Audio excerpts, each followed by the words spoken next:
안녕하세요. 건강한 무료채굴 사랑 한빠입니다. 여러분, 드디어 메인넷이 출시가 됐어요. 오늘 이렇게 여러분에게 메인넷 출시 소식을 전달드릴 수 있게 되어서 굉장히 기쁘고 설레는 아침입니다. 자, 이렇게 디스코드 트윗을 통해서 메인넷 is live라는 블로그가 떴죠. 이 기사를 함께 좀 살펴보도록 하겠습니다. 보통 트위터나 디스코드를 하시는 분께서는 이런 글을 직접 찾아서 읽으시겠지만 그렇지 않은 분을 위해서도 좀 상세히 내용을 좀 읽어보도록 할게요. 메인넷 라이브라고 되어 있고 코어가 이제 공식적으로 출시를 했다라고 하고, 메인넷 출시와 함께 우리 비트코인의 탈중앙화 그리고 보안성은 마침내 이더리움의 확장성과 상호 운용성과 조합을 했대요. 역사상 처음으로 공식적으로 실행되는 사토시 플러스 합의 증명, 위임된 지분 증명, 그리고 21개의 유효성 검사기를 통해서 최적으로 혼합할 수 있었대요. 굉장히 좋은 소식입니다. POW랑 DPoS죠. 코어의 아이디어, 목표는 마치 과거에 사토시가 현재의 23년의 비트코인을 다시 재구상하는 것으로 목표를 두고 우리는 만들었다. 이제 강화된 비트코인 채굴 해시 파워에 의해 점진적으로 EVM, 이더리움 버추얼 머신과 호환되는 블록체인은 웹3에서 코어에서 무료로 작동한다. 라는 사진과 이렇게 해가 뜨는 사진을 올려서 굉장히 기분이 좋네요. 지금 다른 POS, 지분증명 체인과 마찬가지로 코어는 닭이 아니면 달걀 문제에 있대요. 이게 뭐냐면 지금 코어 메인넷 상에 어카운트를 보면은 두 개의 어카운트가 모든 코어 코인을 보유하고 있어요. 60%, 40%. 그래서 이 60%를 결국에는 우리 개인 지갑으로 줘야 하잖아요. 근데 개인 지갑으로 주려면 그 트랜잭션을 검증할 수 있는 노드가 있어야 한다는 부분이죠. 근데 이 21명의 노드는 비트코인 채굴자와 코어 코인 보유자에게 위임을 받아야 그 하이브리드 점수로서 21명의 순위가 매겨져서 생성되는 것이기 때문에 이게 있어야 결국엔 검증을 해줄 수 있는 사람이 있어야 우리 개인 지갑으로 넣어줄 텐데 노드가 현재 없지 않습니까? 그래서 지금 코인을 보낼 수가 없는 상황인 거죠. 그래서 닭이 먼저냐 달걀이 먼저냐 이런 얘기가 나왔던 거고요. 그래서 이 딜레마를 정면으로 해결하기 위해서 메인넷 출시는 이제 POS 닭이냐 달걀이냐 딜레마를 해결하기 위해서 특별히 설계된 15개의 제네시스 밸리데이터 초기 검증자를 블록에 추가했대요. 이 검증자가 검증을 해줘야 우리 지갑에 돈을 넣어줄 수 있으니까요. 제네시스 유효성 검사기는 새로운 유효성 검사기에 배포돼서 정족수로 선출될 수 있도록 21명으로 선출될 수 있도록 했대요. 그 말은 뭐냐면 이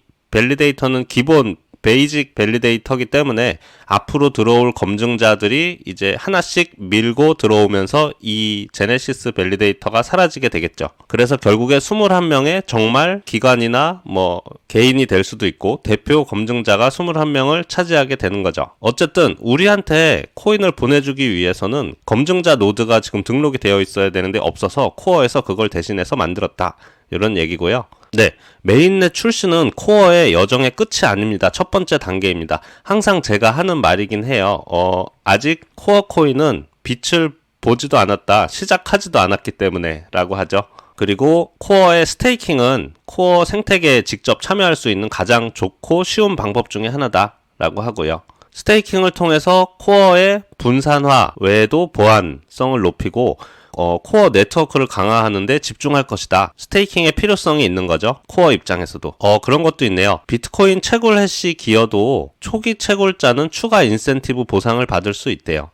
원래 저희 비트코인 채굴 해시를 기여하는 거 그리고 내가 보유한 코어 코인을 스테이킹 하는 것 중에 비중이 비트코인 채굴 해시 기여가 더 높아요. 그 부분은 나중에 따로 다루도록 할게요. 코어 네트워크는 두 번째 BTC 블록 보상처럼 행동해서 비트코인 네트워크를 유지하는 것을 목표로 한다. 비트코인과 굉장히 밀접하게 되겠죠. 2040년에 비트코인이 고갈되면 코어 네트워크는 비트코인 채굴자에게 코어에 대해 동일한 보상을 제공할 것입니다. 이 부분에 대해서는 아직 나온 건 없고요. 핵심 블록체인 요소에 타협하지 않는 것에 초점을 맞췄대요. 이 말은 뭐냐면 예를 들면 이더리움 같은 경우에는 확장성에 치우쳐져 있죠. 탈중앙화, 보안성, 확장성 중에 확장성에 치우쳐져 있음으로써 많은 사람들이 사용을 할 수 있지만, 그러니까 단기간에 이렇게 인기는 끌 수 있겠지만 장기적으로 봤을 때 보안상이나 탈중앙적인 문제를 초래할 수 있다.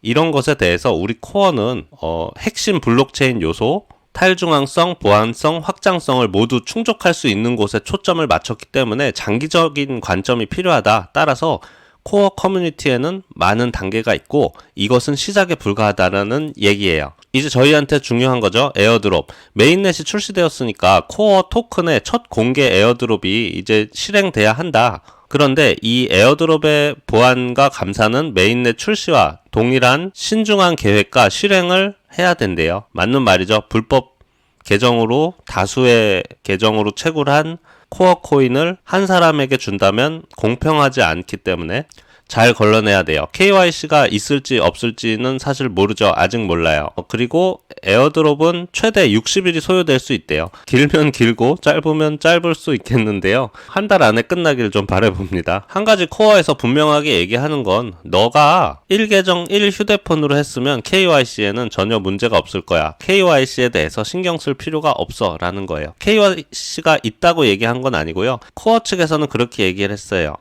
자기네들은 처음에는 KYC를 고려하지 않았어. 하지만 법적 문제로 인해서 KYC가 만약에 필요하게 될 경우 해야 할 수도 있어. 이런 내용이 최종 언급이었습니다. 12월 말쯤이었고요.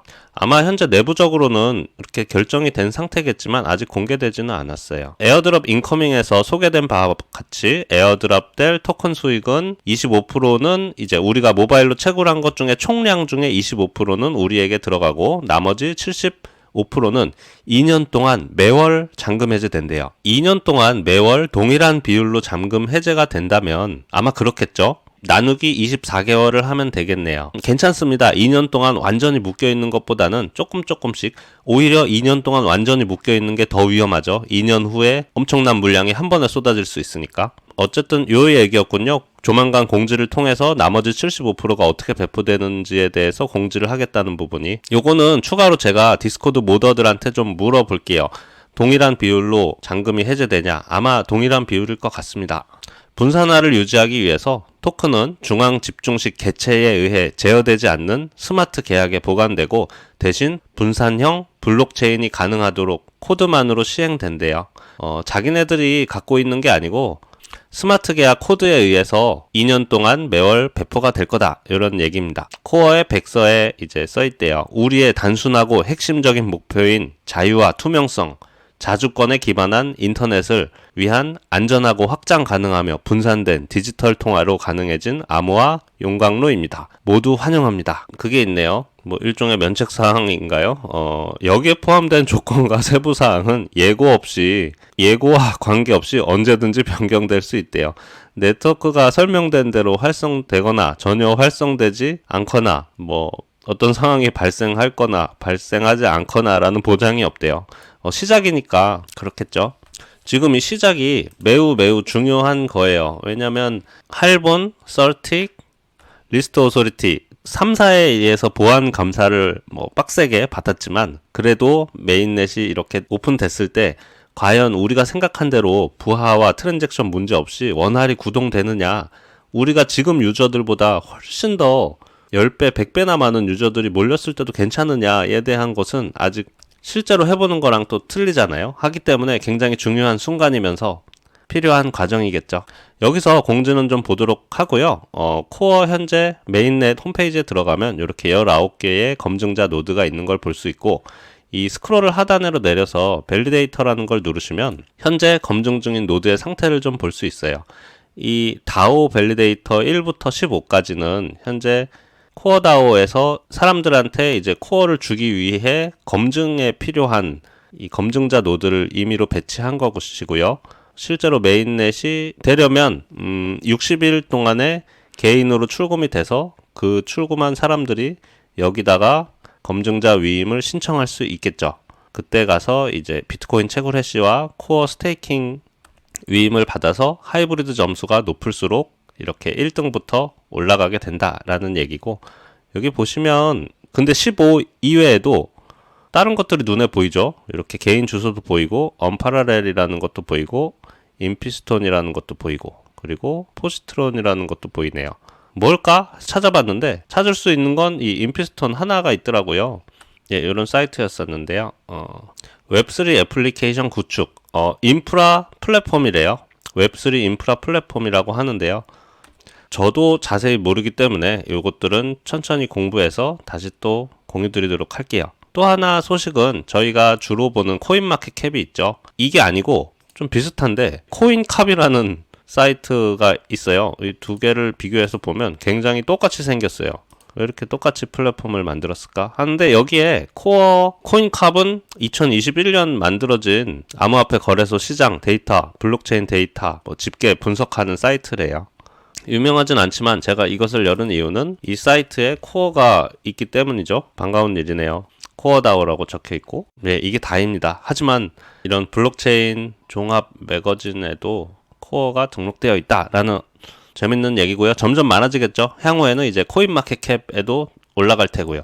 제가 설명드리고자 했던 게, 생각해보니까 15개의 검증자, 코어에서 만든 이 가상 검증자만 있으면 되는 건데 얘네들은 왜 끼어 있을까라는 부분이 조금 이상하긴 해요. 이상하죠? 뭘까 도대체? 토크노믹스에 따라서 이 컨트리뷰터 안에 포함된 사람인가? 그렇다고 하기엔 아직 정식 코인이 메인넷으로부터 나간 게 하나도 없는데, 이 인피니스톤이라는 곳은 어떻게 여기다 검증자 노드를 만들었을까 하는 지금 좀 이상한 부분이 있어요. 요 나머지 4개 것들이요. 초기 참여자라고 볼까요? 뭐 그게 가장 유력하다고 볼 수도 없는데, 희한한, 요거는 좀 파악을 좀 해볼게요. 이해가 안 가는 부분입니다. 현재 검증자 노드는 APR이 없고 커미션만 설정이 되어 있고, 아무튼 여러분, 이렇게 빨리 메인넷에 대한 오픈 소식이 나올 줄 몰랐어요. 또 이상한 게, 어제 제가 하나 영상을 올렸죠. 브랜든 세도와 할본의 인터뷰. 거기 보면 메인넷 출시와 함께 에어드롭 수십 개가 같이 뿅 하고 나온다 그랬는데, 지금 메인넷 먼저 나왔어요. 어떻게 된 걸까요? 제가 봤을 땐 뭔가 시간차가 있는 것 같은데, 원래는 메인넷과 함께 코어 체인을 이용하는 토큰 에어드롭 앱이 같이 나오는 것 같았는데, 지금 어떤 이유에서인지 모르겠는데 이 메인넷 사이트가 공개가 되기 시작하면서 에어드롭이 나올 때까지, 그때까지 이제 뭔가 발표를 해야 되는 압박감 때문에 그랬을까요? 어쨌든 메인넷이 먼저 나와버렸습니다. 그리고 60일 동안 이제 지갑으로 들어오겠죠. 그러면 여러분 스테이킹 꼭 하세요. 네, 스테이킹을 초기에 해야 그래도 많이 받을 수 있습니다. 시간이 지나면 점점 줄어들기 때문에 초기에 스테이킹을 많이, 초기라고 한다고 해도 한 10년, 20년, 아무튼 2년, 3년이라도 꼭꼭 묶어두시길 바랍니다. 오늘 메인넷 출시 정말 다 같이 축하해야 할 일인 것 같고요. 그동안 채굴 하셨던 분들도 수고 많으셨고, 디스코드 한국 채널을 조금 대변해서 말씀드리면 60일이라는 시간이 또 약속을 했으니까요. 이것을 지키겠죠. 언제 마이그레이션 되냐 또 따지지 않도록 코어에서 잘 지켜줬으면 좋겠고, 우리 유저분들도 좀 이해해줬으면 좋겠습니다. 오늘도 시청해주셔서 감사드립니다.